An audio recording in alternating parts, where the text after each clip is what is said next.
an introduction, like saying a few words why we're here and what we are doing tonight? I mean, like, how do you know each other? How do you feel about that? Or you just want the answers to make those short builds and whatnot? No. Let's start with that. Okay, that's wonderful to be here. Thank you, Nikos, for inviting me here today. This is our first episode of interviews with youth organizations. Like it's a project that like we just started a couple of weeks ago, and we are testing a format.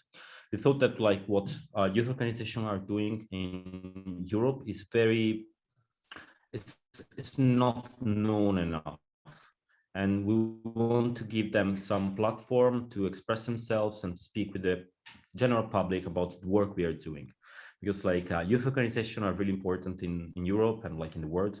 They bridge between young people interest and potential, and they help them succeed in future life and be more active and being a proper part of society. I'm here with my friend Nikos today. Hi Nikos, how are you? I'm very well. Thank you, Matteo, for this reciprocal mutual interview that we are having today. What do we want to do today?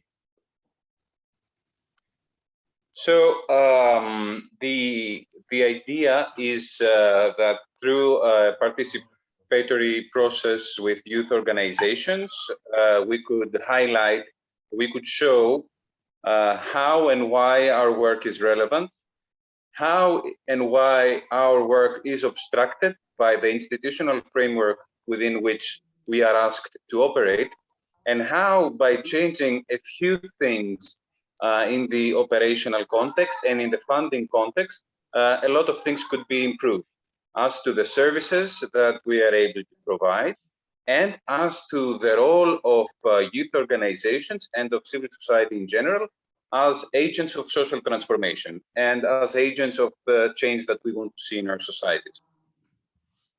Yeah, we've been speaking about these things for quite a long time, and we strongly agree both on these terms. But like for the public and for the people that will be hearing us, what is a youth organization? I mean, like for us, it's a very specific term that indicates something. And what is your description of a youth organization? Useful question, especially as you said for the general public. Personally, let's see what is a youth organization in the European context and in the context of organizations that operate with European funding or in the context of the European Union. So a youth organization is an organization that provides services to youngsters in terms of employment, in terms of entertainment, in terms of advising and counseling, as to their professional, personal, and social profiles. This might be an alternative to formal education, so we use non-formal learning methods in order to be more inclusive and more engaging to youngsters, and use the tools that are more suitable for them individually or collectively, for them to learn something new, to spend creatively their time, or to counsel them through the difficulties of life or of youthhood. Now, in many occasions, we see a distinction between the organizations that are led by people who are not they're not youth, they're not let's say in this part of their life, and they provide counseling, and this is a very important service to provide. But we see less and less organizations that are created and run by youngsters themselves in order to give solutions to their own problems. And this, from our point of view, raises the question of agency, of how much they are capable of acting on their own initiative. This is exactly what we started to campaign for for the small and grassroots organizations to be supported on an operational basis from the European institutions in order to develop themselves, to develop their capacities and become more sustainable, not only in providing services for youngsters, but also expressing them directly. So we don't have let's say an entity that offers a service and an entity that enjoys this service, but we have youngsters providing solutions to their own problems or providing creative ways to get over challenges. I think this is a very important exercise for youngsters, a very important process in a way, because this is how you learn in an organic way without someone schooling you. You learn in an organic way what democracy is and how democracy operates and how citizenship should ideally be through the direct involvement of the person who let's say who has the effect of policy. Yeah, okay, let's leave it here. I don't know if I answered what a youth organization is, but I gave an idea of what our campaign is about. No, it was a beautiful answer, Nikos. I mean, like, I strongly agree with a lot of the points that you raised, and I you know, like, it's not easy to describe what is a youth organization. That's why I think, like, it's always fun to hear what are our different responses about that. You know, like, for example, myself, I see youth organizations as a tool, as an instrument, as something that, like, supports the actualization of the potential that is within each individual, especially at a young age.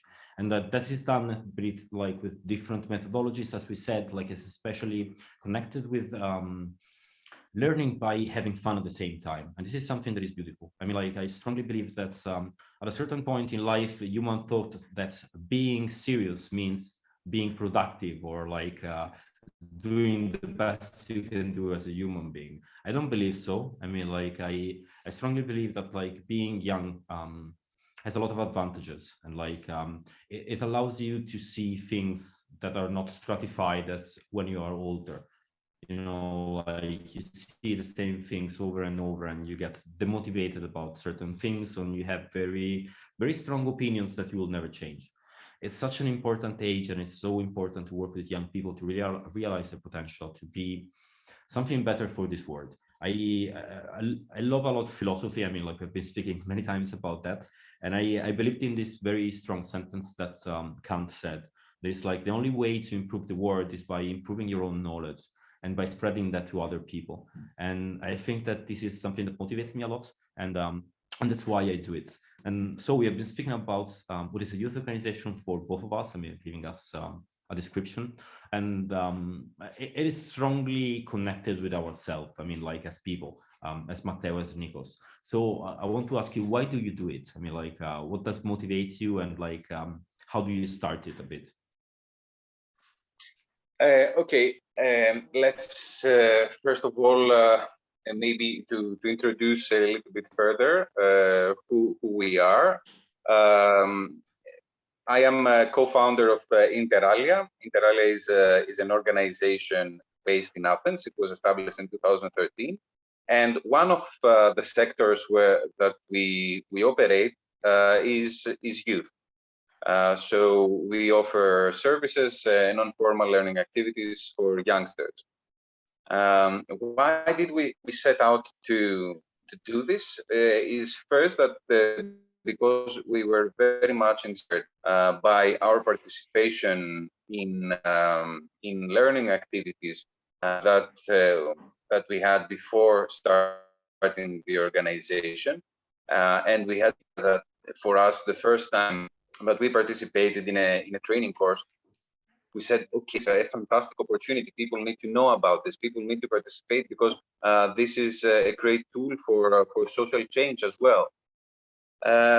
So we started developing our capacities to support youngsters through different learning activities, through different counseling activities and so on. We consider it relevant and important, especially in this part of Europe, a part of Europe where unemployment and especially youth unemployment are on very high levels. We are expecting the effect of the pandemic as well. But from the statistics we get from Greece, from Italy, from Spain, the situation is really grim. And one thing that we want to do through our Because your microphone got off. youngsters are missing. They're not missing skills, but they're missing the platforms to express them. So what we want Inter Alia to be is to be a platform for youngsters expressing themselves, expressing their aspirations, providing solutions for their own problems. And I think this is an organic way to introduce democracy. It is an organic way to introduce agency and people who are ready to act as citizens for themselves and for their communities. It is for us, it's very exciting at the same time to see how the energy of youngsters could be channeled in social activities and something small to become immediately so much bigger, particularly through the use of digital tools and the social media. We see that there is a brave new world of communication, a new context that can definitely be used in changing things. And youngsters should be in the driver's seats in this changing process. But what about you? Why did you start the organization? Why are you involved in this field? Okay, my story is a bit sideways with the youth sector. I mean, like I started my career professionally about 10 years ago when I was working for an NGO. I was doing research on terrorism and other things at the time. And I was already old when I met for the first time the amazing program of Erasmus Plus. So I was 29 and like my first experience was into at the time it was called European Voluntary Service. It was an amazing experience. I mean, it was terrible from many respects, but like it gave me a lot in terms of experience, you know, like what you leave, it's like make you really grow up as a person in many respects, and especially when something is tough. And I felt I fell in love with that. I mean, like I thought it was great opportunity for every young people in Europe to experience something, to do something not just for themselves but for somebody else also. I mean, like putting yourself out there in terms of volunteering abroad, and helping communities at the local level, like in very random places in all Europe. This is beautiful. You know, like it creates what is the fabric of a society in the future, meaning the European society. And yeah, after that, I've been working here and there in terms of non-profit organization, always keeping an eye on Erasmus Plus. I became a sort of ambassador for those opportunities, and like wherever I went, I tried to present those sort of opportunities as life changing for young people, and at the same time like great opportunity for funding for organizations at all level if they're working with young people. So I got more and more involved, and about 4 years ago, while I was working for one of those organizations, youth organization here in Italy, they contacted me and they told me there is this young person that is called Gianluca that has a great idea. I mean, like he wants to create a network between young people who have been participants to Erasmus Plus programs and those opportunities, European Voluntary Service and ESC at the moment, and youth organization. So let's try to create a synergy between those two important actors of Erasmus Plus Youth, and to exchange ideas and not to fight for, like small things to protect your own ideas, but to throw them out, to try to influence each other, to try to support each other. And after quite a long process of incubation, I mean, like trying to specify what we wanted to do, who was going to do what's inside the organization, we finally founded the Europeamo.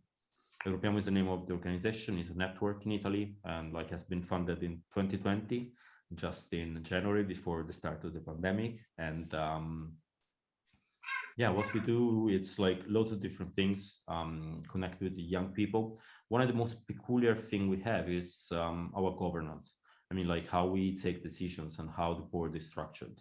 We strongly believe that young people should be taking the lead, or at least should be on the same level as like not young people. And I include myself also like in that category. I mean, like I can be sort of young, but I'm not that young anymore.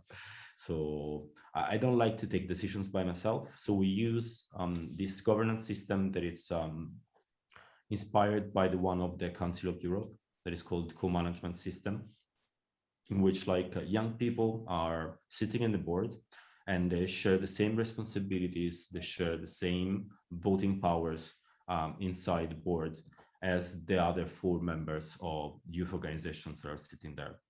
And this is something that is a bit innovative, and I believe it's a good way to create partnership between young people and like youth organizations, or in general, other non-young persons, because that's empowering for them. It's very inspiring also for us. They bring a lot of different ideas and energy. Like it's diversity at all levels, and it's great.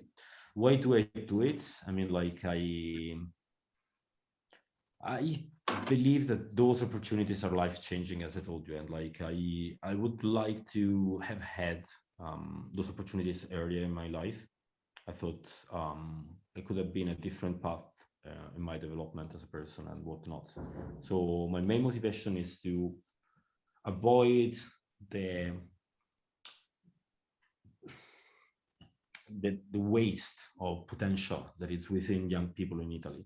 Like it's horrendous to see so much energy, so much heart, so much intelligence and skills at many levels, and like so little chance to express them properly and find a real place in the world that is according to them, not according to what is available. The situation here in Italy is very similar to Greece in terms of youth employment, unemployment, and the situation is dire. I mean, like we are going to see what's going to happen after COVID. We'll see, but like we need those sort of youth organizations that can support the development of young people in terms of those practical aspects. So that's why I do it. Thanks for asking back. Thank you. So you're asking? Yep, I'm asking something. Okay, okay, there are a lot of themes that we've been speaking about in the past days and months along the lines of the campaign we are doing together that I repeat, it's called Life Beyond EU Funding. It is a campaign that we are that is connected with the youth organization in Europe. We would like them to be able to have operational funds, meaning funds that are not connected only with projects, but funds that are related to internal activities that might be a strategy, might be connected with evaluation, and all the other activities that are really hard to get funding for inside a project, but are very necessary if you want to have an impact in this sector. I mean, like in the last 30 years, the nonprofit sector in general has really changed a lot. And we are not anymore just doing good. We are trying to put numbers behind that. We are trying to measure things. We are trying our best to be evidence-based. And those are all trends that we're seeing in many different parts of the world. And there are, like when you are starting to evaluate your work, and when you're starting to actually thinking through all the activities that the Q can provide, and like what is the most successful and most impactful, you can really have something more in terms of impact, in terms of change insights for your activities. So I wanted to ask you, Nicholas, what do you think is the impact of youth organization in Europe, and like has it changed in the last years? Have you seen some kind of trends on that? Right, I have a long answer. I will try to make it as more compact as possible.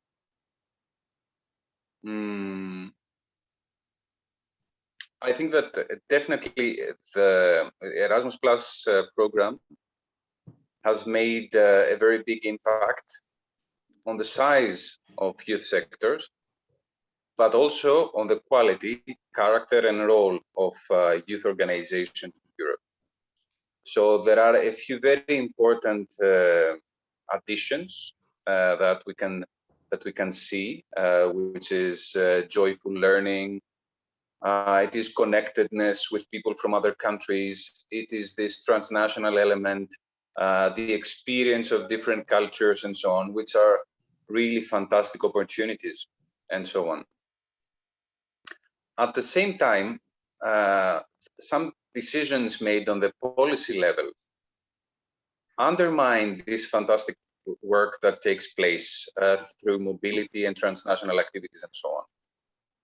Because while there is all this connection of youngsters across Europe and so on, at the same time, the organizations themselves, in order to become sustainable, they need to professionalize and they need to standardize their work and so on. This happens with project-based activities, which means that the activities, they start and they end, and they provide some kind of quantitative result. All good until this point. The problem starts when the pressure of sustainability leads youth organizations take steps back from their initial goal and invest more on the sustainability of their action. So organizations that started off on the side of advocacy, on the sides of social organizations, citizenship, and so on and so forth, they find themselves taking up an assortment of different activities and, in fact, minimizing the impact of their work because they diversify at the extent that they don't specialize in anything. And this is what we try to point out. The Life Beyond EU funding campaign is not, first of all, against project-based funding. But at the same time, it is very much in support of the idea that in order to be able to utilize the project funding for the good of the social whole, you need to build first your capacities as an organization, your internal structure, your decision-making processes, your alliances, your networks, your policy positions, and so on. So you need to be clear about who you are and what you want to do. If an organization manages to have this kind of structure, then projects are a fantastic way to develop and make specific changes. But at the same time, it is not sustainable from where we stand, organizations to be exclusively based on funding, on project-based funding. This is why there needs to be a structure that makes the organization sustainable, self-sustainable, even if project funding stops flowing for a while. So it makes organizations more resilient.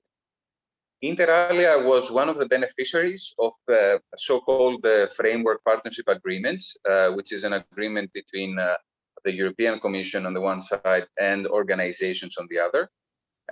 It is a program about enhancing civil society cooperation in the field of youth, and it has the form of operational funding. It has 3-year.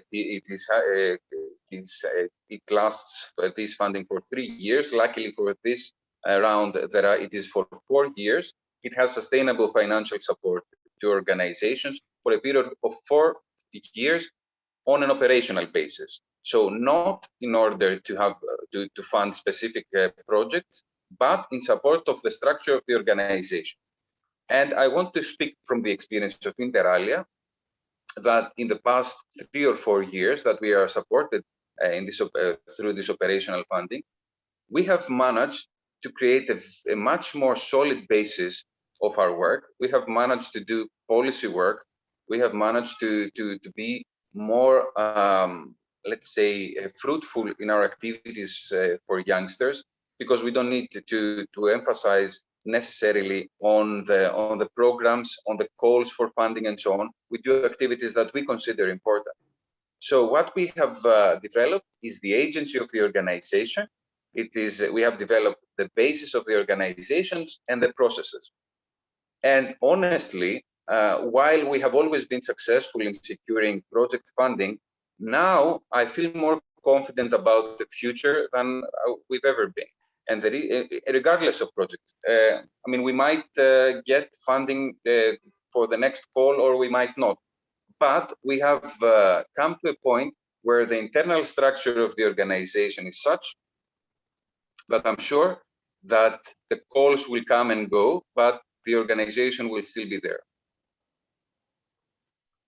That's amazing. I mean, like, this is exactly what we are advocating for. It's like being able to do the internal work that is necessary to build up a house that is actually solid, that like can do what it's meant to be doing. And this is exactly why we are pushing this idea, this concept that like youth organizations should have operational funding on, you know, like especially young, like the smaller ones. I think that like especially grassroots organizations really can improve a lot by professionalizing a little bit, by having the time to think how to work and what are their processes and like how they want to approach the next years. This is something that is always on top of my mind. We'll be speaking about a lot of different things in the past, and I'd like to know your opinion about in general civil society. I mean, right now we are in an interesting time, I would say, Europe-wise. There is this big thing that is called the Conference on the Future of Europe, that like it's one of the biggest consultation or participatory processes at the European level that will involve citizens and governments and the whole institutions. And there should be coming out some sort of recommendations, some sort of ideas on how the European Union should evolve. There's been like quite intense debates on the participation of a part of our sector, the civil society sector, in these consultations. One of the main criticism was related to the fact that like they didn't have enough recognition, and this is something that is always missing at whole level inside the civil society actors. I mean, like being them like youth organizations, NGOs, or like any other providers of social services, let's put it this way, third sector. So what is your opinion on that? I mean, like, what should be the role of civil society and specifically youth organization in building up the next Europe, the future of Europe? So Inter Alia participates in the conference. We are organizing some activities. We are part of the consultation and so on as observers. And first of all, I should say that I consider it a very big improvement. It is an inclusive process. It's a participatory process. And I hope there will be some results, and some results that will have a reflection in the policy making. This is one thing. However, I'm a little bit skeptical about, and also on the level on the side of the EU, it's a very important opening for the civil society, and it's a very important recognition as a party that has a seat on the table. This is what they want to indicate through this. And I see a lot of potential if this pattern continues. We also have the bond process, for instance, in relation to the youth sector in particular, which is through the collaboration of the European Commission and with the Council of Europe. And there is a process of deliberation and consultation with the institutions and the organizations and the national agencies, which is all good, definitely so. What I'm a little bit concerned about is the extent to which civil society organization can create its own context of interaction. So this is, either we like it or not, it is a top-down process, or anyway, mostly a top-down process, because the framework is set by the European institutions, and the framework of discussion is defined by them, by the institutions. What I would consider more relevant for a process of a significant social transformation and a bottom-up process is the capacity, is to build the capacity of civil society organizations themselves to make such initiatives happen. So I would claim for more space for civil society organizations to organize themselves, either individually, independently, and without funding. But if there is to be funding, to be placed in such a way that would give more air on their shields, or on their put more, let's say, gas in their engine, than take it away. What I mean to say is that organizations need to be supported in order continuously supported in order to be able to organize and to claim significant social transformation. I understand why this is a scary decision to take by the institutions. I see why project-based funding is a safer is a safer decision, in the sense that it is controllable. It has a small term impact. It has measurable impact, which is easy to convey and easy to highlight, and to say that I had this result and I didn't have that result.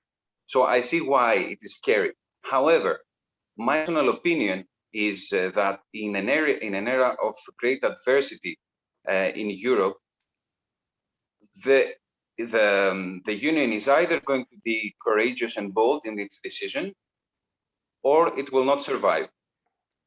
Right now, while the latest European Parliament election indicated, let's say, an increase in the middle ground, at the same time, it indicated that the part of the electorate and in the part of the political field that is clearly, concretely opposite to the idea of the European Union is stronger and tighter than ever. So we have a clear division that didn't exist in the past, right? We have a clear division of pro-Europeans and anti-Europeans. In the past, there was the very big part of the electorate that was skeptics. Skeptics are not deniers; they are not negators. Right now, we don't have skeptics. We have people who are clearly against the whole venture of the European Union. And it's a very tricky point, a tipping point where we stand right now, because we consider that the levels of trust, according to the Eurobarometer, are increasing, the trust in the EU institutions, and so on and so forth. They are increasing indeed, but the point is that the decrease is being all the more concrete. And this is what the Brexit indicated. So to wrap this up, I mean to say that it is a good process. It is a good deliberation and consultation. It's important to have these processes of interaction all the time between policymakers and civil society. The distance between us in the past has felt to be huge, and it is important that it narrows down. At the same time, I fear that this will not provide the solution to the crucial questions that are asked to the European Union and to the European political community at the moment. So what we need now is courageous decisions, support of direct democratic practices, and bottom-up participation of civil society organizations. the most part of the work, of course, needs to be done by us, right? It's not about expecting funding. It's not about the European Union supporting us. I'm just suggesting that if the EU is going to support organizations to see a change and to make Europe more stronger, it needs to be done on a continuous and structural basis. Because I'm very happy about your argument. I mean, like there are a lot of points that I strongly agree with, as many times we spoke about, and I'm especially happy that you mentioned trust. I mean, like while I was scribbling a bit on my notebook, like I circled a couple of times trust while you were speaking, because I strongly believe that's exactly the role of the civil society sector in general. I mean, like the trust among the, I'm sitting by memory, so like I might be mistaken, but I believe that in general, civil society actors, NGO and non-profit, at least in Italy, are the most trusted sources of information, and like especially compared to newspapers, to politicians.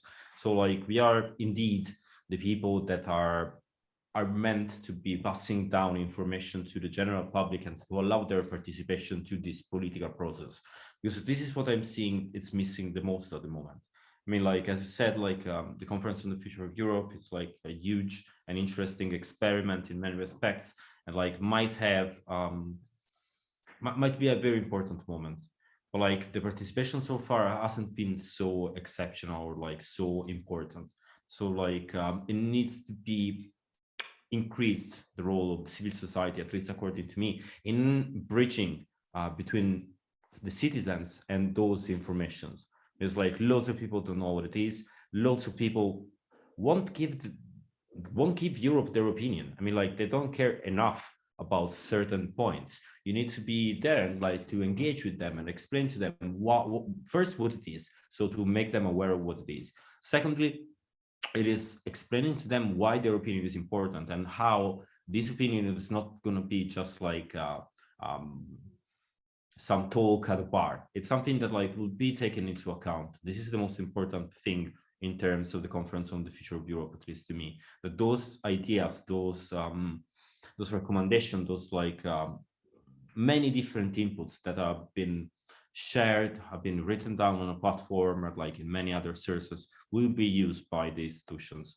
Otherwise, this is just something aesthetic, and like I'm not very happy about that. But like I'm still an optimist, will always be an optimist. So let's wait for the end of this process.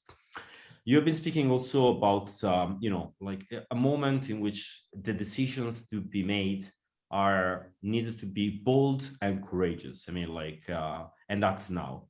We've been seeing some sort of interesting movements in terms of policy. I mean, like I saw a lot of differences between the previous crises at the European level. I'm speaking about what happened after COVID. Europe,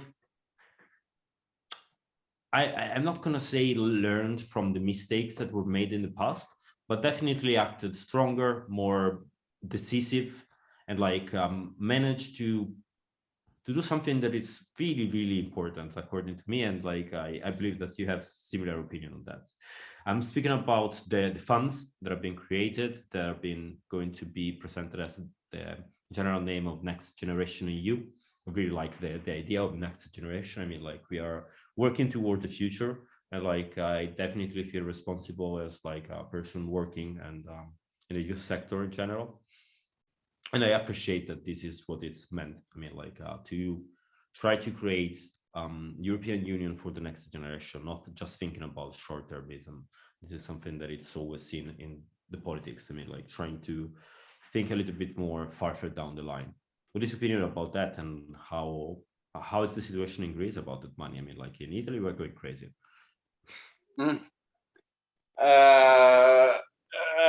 About the idea of the funding, I think we should wait a little bit and see why.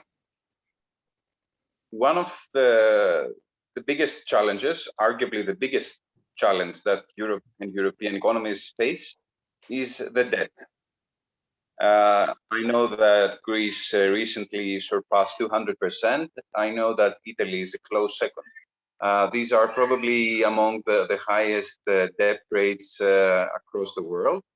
And I'm wondering what will be the effect of this new financing on the sovereign debt, on the debt of the countries and of the states. This is why we need to wait and see on what exact terms these funds are going to be allocated. In Greece, in our sectors, in our sector, I wouldn't say there is a lot of movement around this. Probably in other fields of economic activity, people are far more active. However, yeah, we haven't seen any particular change in our work or in our funding environment. In any case, I think that the recommendations that the campaign has given out, also through the open letter that we recently sent to the MEPs that deal with education and culture, under which is also the youth sector, that the money from the SURE program are allocated through operational support, or to a significant extent through operational support to organizations, to youth organizations, is the same way to be for other resources, additional resources to be allocated. In this case, if there were to be additional resources, there could be an option of investing the Erasmus Plus normal funding, the existing funding on a project basis, or on the structure that exists, and another part, the new part, the additional part, on an operational support. The youth sector and the civil society in general will be asked to carry a huge burden and in the upcoming years. So either the organized civil society or the non-organized civil society, solidarity initiatives, and so on, we have a very important disproportional role to play in the years to come. And there needs to be support, or at least not obstruction by the European institutions. So I'm not a pessimist. I'm a little bit skeptical about how this new funding is going to reflect on public debt. And I have to wait and see and put pressure on institutions along with the campaign members. There are all over 150 that co-signed the campaign about having this funding allocated or channeled through operational support. So I wanted to also ask you, what is your take on this? I'm not an expert. This is the opinion I have created, and I don't know what the situation is in Italy. So I would say I'm not super expert as well. I mean, like, I read a couple of articles that were quite positive about our plan inside Next Generation EU, especially in terms of modernization of our processes, in terms of environment and climate change, and like digitalization. I mean, like, Italy, unfortunately, has always had the same problem since 50 years. I mean, like, since we stopped booming, and like we need a bit to cut the red tape. I mean, like, it's extreme. There is so much bureaucracy, and like definitely need to be cut down in that sense. And digitalization, and I don't want to say that like COVID helped on some aspects, but like it imposed some sort of change at the society level. And in Italy, we moved into a much more digital friendly way of living, which like is helping a lot in terms of bureaucracy. The simple fact that now we have an app that automatically is connected with our vaccination part, that was like a great tool. Like you go to take the vaccine, and like you get the green pass on your phone automatically. That was pretty nice. But in terms of general ideas, there is a lot of different ways that I can see that's going wrong. I mean, like, Italy has a lot of structural problems also in terms of way of using the money. I mean, like, we're famous to be very slow in building up things, or like having tons of other issues. I believe that during the consultation there wasn't enough involvement of, in general, the non-profit sector.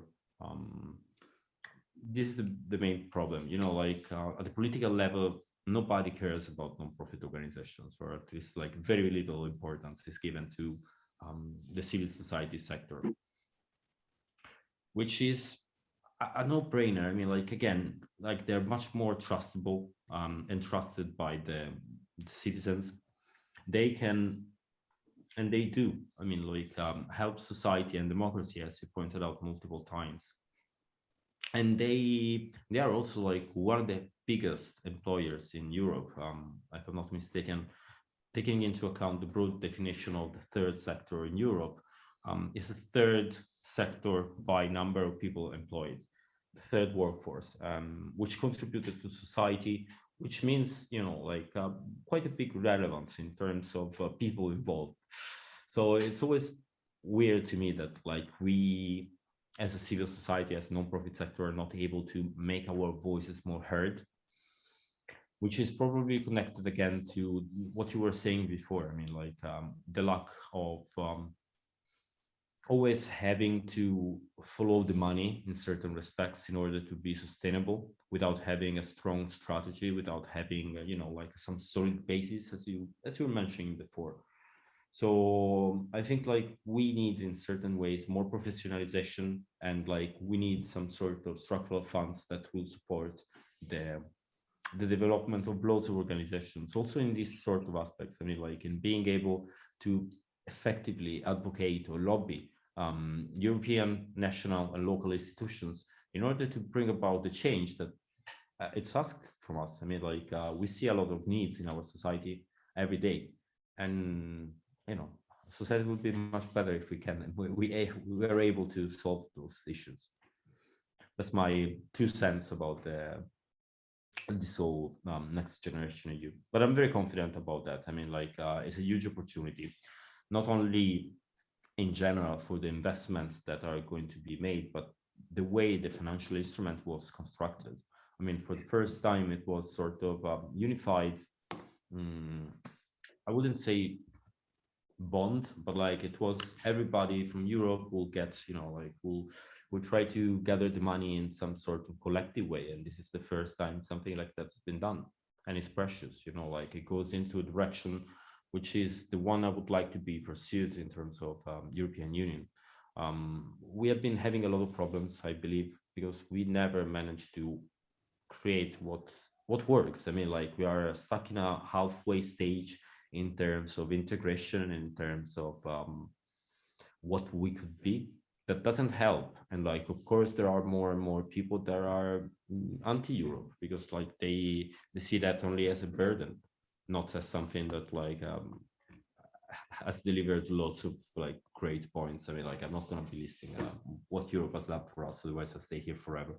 Sorry for taking so long. No, not at all. Not at all. I fully agree. It is a very common discussion that a main problem of civil society sector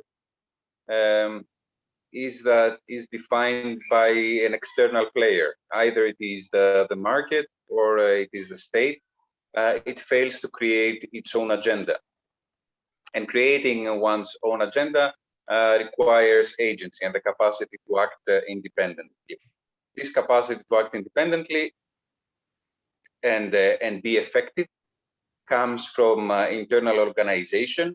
It comes from massiveness. It comes from important numbers. The capacity to mobilize important numbers. It is not absolutely connected to financing, but definitely financing helps in that. So if the EU wants to prove that there is a seat on the table, or it appreciates the role that is to be played now or in the future by the civil society sector, some things need to change, because it makes people more and more skeptical. All this project funding, the important amounts of money that come and go, and people don't really understand what is the effect, because they don't see. They see people moving around, they see mobilities, they see youngsters learning, but they don't see any concrete results They don't see something that they can relate to for the wider public. So there needs to be for the civil society to be actually supported by the European Union, and the European Union to show and prove that the support is not on an opportunistic basis, or as Habermas put it, colonization by the state. There needs to be another paradigm, and operational funding could be the very first step, or increasing operational funding could be the very first step of such a paradigm. And I mean, like we have been speaking about operational funding for quite a while, and like there is loads of evidence that like it is the most impactful way to spend the money. I mean, like project based doesn't support. I mean, like it's short termism. What we were speaking before, you know, like it doesn't support like long term strategy, and like it can bring about this very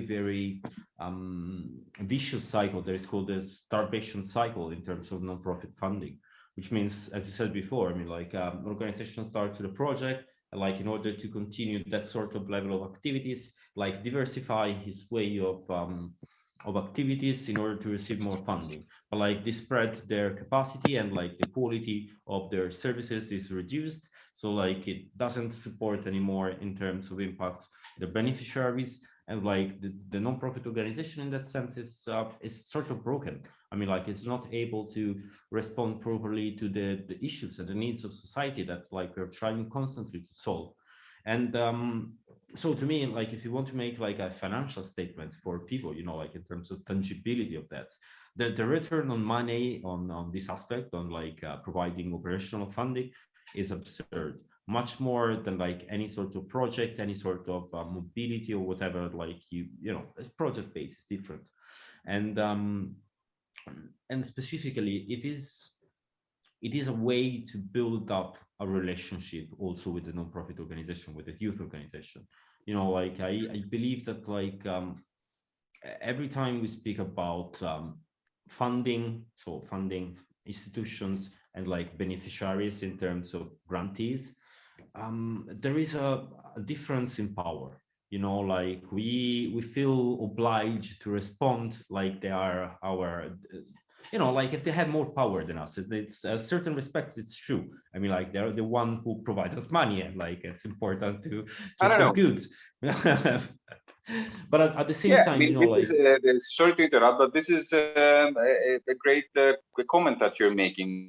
We many times we view the funding institutions as patrons, but what they actually do is that they reallocate the European taxpayers' resources, right? And they need to do it properly because they are accountable to us. and you know, it's not just that. I mean, like I agree on that point, but like I would like to see like a more friendly relationship between those two entities. You know, like I believe in relationship. I believe in people in many respects, otherwise I wouldn't be doing this work for many years. And I believe that like if you are able to create a relationship between a funding institution, a grantees, a grant maker, and a grantees, like it will improve also the activity and the capacity of the organizations to do good. This is also, I mean, like when I speak about those aspects and those teams, it's because like I read a lot of articles and a lot of research, hard research, that like this is the way we need to go forward, to build up a rapport between grant makers and grantees, because like it allows them to be more flexible, and like it allows us to be more impactful in many respects. So that's also something I would like to add in terms of our conversation in general. Do you have any Great. other question for me? Do you want to speak about something else? I love the conversation. I mean, like it's been very nice. We went on a detour sometimes, but it's been good.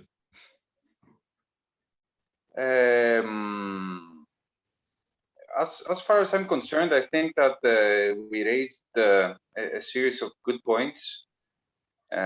both regarding our organizations, our campaign, which was the framework within which we got connected. Also with regards to our views on policy and the policy frameworks. I would just like to add on your previous comment that in the question that an MEP, the Greek MEP, asked to the European Commission following up on our campaign, there was a very important part. Do we have the instruments to measure the impact of operational funding in comparison to project-based funding? This was not answered by the European Commission, and there will be a follow-up question on that, because I think that what you mentioned before is the crucial, is key to try and show by evidence, which unfortunately does not exist for the time being, as far as I know, what results will the same amount of resources bring back by supporting and trusting organizations to grow themselves. In this case, if we had this evidence in hand, it would be quite easier to make the point for more operational funding. We know it because we have experienced it. We know other partners that have grew due to the operational support, either by the European Commission or by the state, or by state institutions or by international institutions. But we know definitely that continuity and in support and continuity in work makes all the difference in our sector. I don't know if I have a question, but I would like to ask you to make a final comment or to wrap up this short interview talk discussion. I know that we don't have much time, so like I have a lot of things that are boiling into my head. I mean, like I wanted to speak a little bit more about some topics about what are specific struggles do you think we have in terms of youth organization and like how we can move forward. But probably that can be better taken into a subsequent conversation. I really enjoyed this sort of format. Sorry, you're right. And I also wanted to your comment on that. Why? For one more reason, not only because you're an experience in this sector, but because your organization is quite young, and it's right now in the process of building its internal structure and so on. So I think it is important to be heard about the struggles that you are facing. Okay, Europiamo started. Okay. Let's make a step back. I know very strongly how an impact organization will have to work. Okay, I have very strong opinion on certain aspects on how an organization should be working, and I tried my best to put those knowledge into the making of Europiamo. And this is like first thing. So like Europiamo in many respects like tries to imitate a high impact organization, which is, for example, we have been drafting a strategy. We work with like, even though we don't have many capacity in terms of staff or like we have monetary resources because we are almost all volunteers involved at the operational level.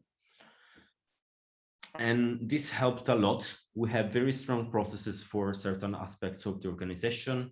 For example, the onboarding of new members. I'm very proud of certain parts.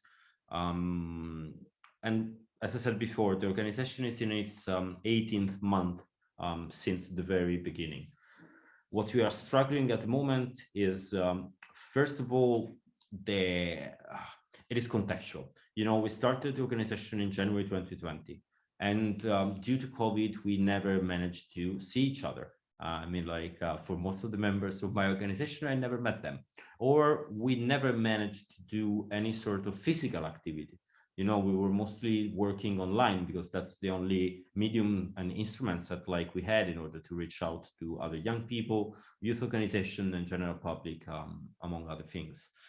So we finally started to have some physical activities, some physical events in the last months. Tomorrow we'll have another one, and it's great in many respects. But like it's not easy to go from, you know, ideation to implementation on a physical level, especially because like it is much more complex, the logistics, and there are the first sort of issues. Another aspect in terms of my organization, Europeamo, in terms of development, uh, I wouldn't call it an issue, but like it's something that like it's related to participation. As I said before, I have very strong opinion about how a high impact organization should be working, but I'm also very serious in terms of being participative in the way the organization is run.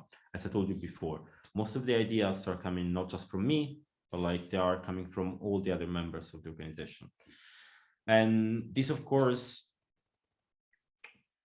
ask and like needs more participation from the people around us. And like the organization right now has 50 members as young persons and 26 organizations, youth organizations, like on the national level. So we are become quite biggish, or at least like it started to be a lot more people.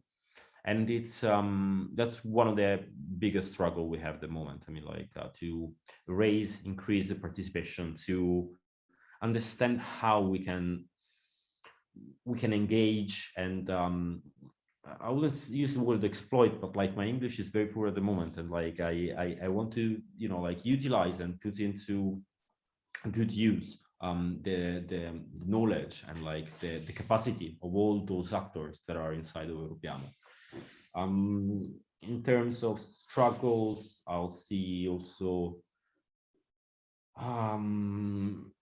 the need to professionalize certain areas of work, and being able um, to put resources on certain areas that we don't have at the moment. I mean, like financial resources. So those are my three points. We're working on a project on that, of course, as usual, but it would be much better with some operational funding too, especially for the startup phase. You know, like 18 months Exactly. we just started. We are like learning how to walk, and sometimes we fall. And like I'm sure that like at a certain point we'll be able to walk again properly. But it's gonna take time. It's clear, and it is sadly it is a part of the process where many organizations stop. They stop before they stand up because things start becoming more complex. People start having needs and requirements, not crazy requirements, but everyday issues get in the way. Professionalization is in order, and what you have with operational funding and that we don't have otherwise is that people remain attached and engaged and not distracted by other ventures and efforts to sustain themselves. So operational funding gives the opportunity to support the persons that support the organization in standing up and keep going and keep working. And in this sense, I think it is a very relevant argument to make and to close our discussion with that. Your example, I think it indeed exemplifies the exact reason why organizations need to be structurally supported, both on state level and but we don't have high hopes, maybe your countries or mine, but at least by the European Commission and the Erasmus Plus program. No, this is great. Thank you for sharing that and to pointing it out. And like last comment that it's like something I'm very strong about is the concept of learning. You know, this world is changing so much, and like every year, and there are so many opportunities for doing things better by learning new things. And having operational funding, it will give us the chance to be doing those activities, to be learning just for the sake of curiosity and to improve how the organization is run and like what we can do. So I strongly support the whole process that we are going through, and like I'll continue to advocate, I'll continue to speak about those themes because they are very important for me, and not just for my organization, but I think for all the organizations that are trying to do quality work with really limited resources by employing every single cent in the most frugal way, because they believe into that. You know, don't squander that passion, because without those organizations, without those people, society won't be as nice as it is right now. I promise you. I mean, like, this is something that I'm very strong about. I don't know if it is nice, but at least it is what it is. It could be really worse. Matteo, if I am to do this, I would like to thank you very much for sharing this 1 hour with me, and hope to have more interviews, more discussions with colleagues and representatives of organizations or youngsters themselves on our platforms in the weeks and months to come. Great stuff, Nikos. I love that. Thank you very much for the time and for the conversation. I mean, like, we've reached some very interesting points in general. I mean, like, thank you for sharing. Good insights also for me. Great. Thank you. I'm stop recording now. Take care, everyone. Ciao.